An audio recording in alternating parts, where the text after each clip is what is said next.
లేదు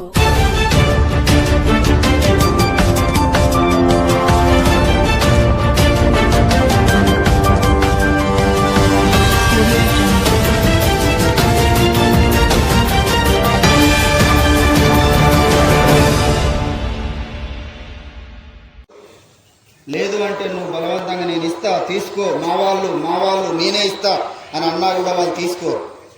ఎందుకు నువ్వు ఒకళ్ళు ఇస్తానన్ను నువ్వు బలవంతంగా తీయమన్నా నిన్ను మళ్ళీ బయట పక్కకు చేర్చాల్సిన పరిస్థితి ఏర్పడుతుంది. అందుకోసం డాక్టర్లు నువ్వు తీయమన్నా తీయరు. నీకేవాలి సర్వేంద్రియం నయనం ప్రధానం అని అన్నారు కదా. అలాంటి కళ్ళను చాలా జాగ్రత్తగా కాపాడుకోవాలంటే మంచి ఆరోగ్యకరమైన తిండి తినాలి, ఇన్ టైంలో నిద్రపోవాలి, మంచి ఆహార అలవాట్లు ఉండాలి. అది అన్ని మనం జాగ్రత్త పడితే చనిపోయిన తదుపరి ఈ కళ్ళు ఇచ్చినా సరే సమాజాన్ని మనం ఉపయోగపడతాం.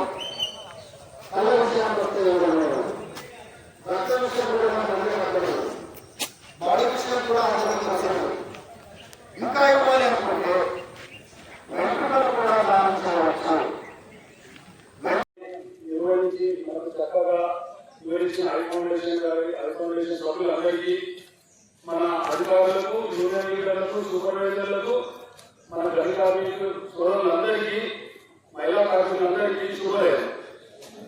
ఇప్పుడు మనము చనిపోయిన తర్వాత మన అవయవం మట్టిలో కలిసిపోతుంది. దేనికి ఉపయోగపడదు, దానివల్ల ఎలాంటి ఉపయోగం లేదు.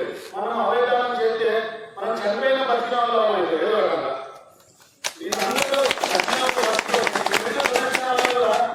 మనం ఎంత బ్లడ్ డొనేషన్ ఇస్తే మనకు అంత బ్లడ్ డొనేషన్ మళ్ళీ ఉత్పత్తి అవుతుంది మన బాడీలో. జనరేషన్ మళ్ళీ ఎక్కువ అవుతుంది. మూత్రపిండాల వల్ల మనకి ఎప్పటికీ డొనేషన్ అవుతుంది. మనకి ఎంత అవసరం ఉందో అంతే అవుతుంది.